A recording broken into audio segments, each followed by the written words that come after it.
So I just had an upcoming thing spoiled for me. I'm not going to say what it is, if it's a movie or a game or a musical album, but one of the major twists was spoiled for me by a person. Now, I'm not going to say who it was that spoiled it, but when it happened, I was feeling a very strong emotion. Was I angry or sad or happy? I will not say. So yeah, if you want more info on what happened, stick around after this.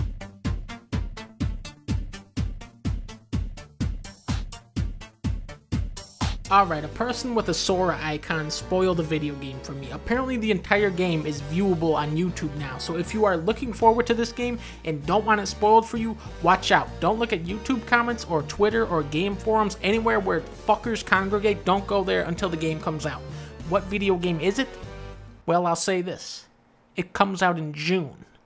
So if you really want to know,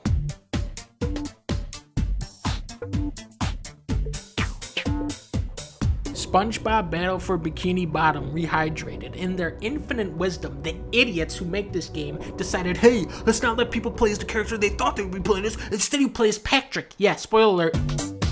You play as dumb fucking Patrick in this game. Every time developers try to trick you into playing as somebody else, it blows up in their face. Metal Gear Solid 2, Donkey Kong Country 2, Donkey Kong Country 3. These is the worst 3 games of life, and now SpongeBob will be one of those 3 because of the Patrick levels. So yeah, that's why I was so mad. Or was it?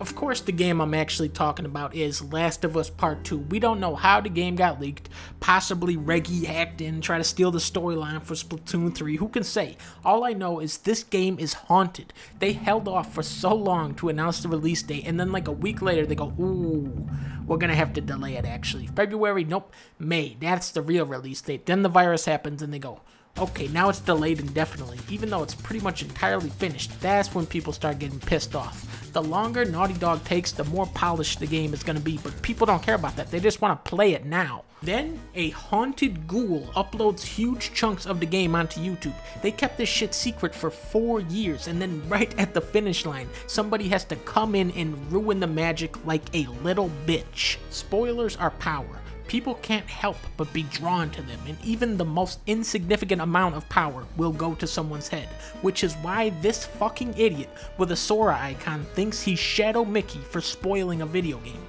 What a pathetic loser. Now, who wants to know what happens in Last of Us 2?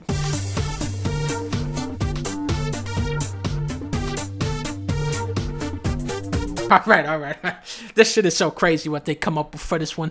Last of Us 1 was a pretty bleak game, you know? And from the trailers, it seemed to me that Part 2 was going to be even darker. Neil Druckmann himself said that the first game was about love. That was the love game. This one is about hatred, so it's a pretty safe bet that no characters are getting out of this game alive, right? But who dies? That's what you want to know. Well,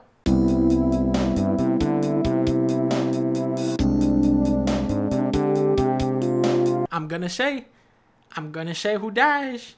So if you really want to not know, now's your chance. Don't watch the rest.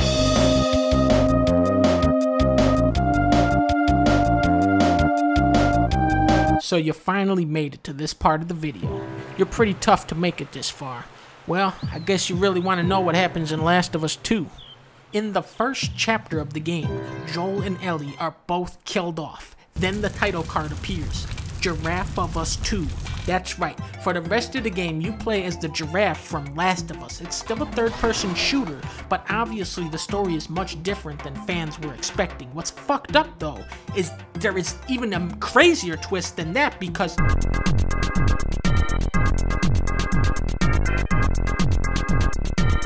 the giraffe dies in Chapter 2, but then Joel is reincarnated as a mole. Mole Joel and Ellie the elephant, they come back as animals, but it's still a third-person shooter. And that's not even the most fucked up part, because Time Travel Monkey, he was the father of all characters.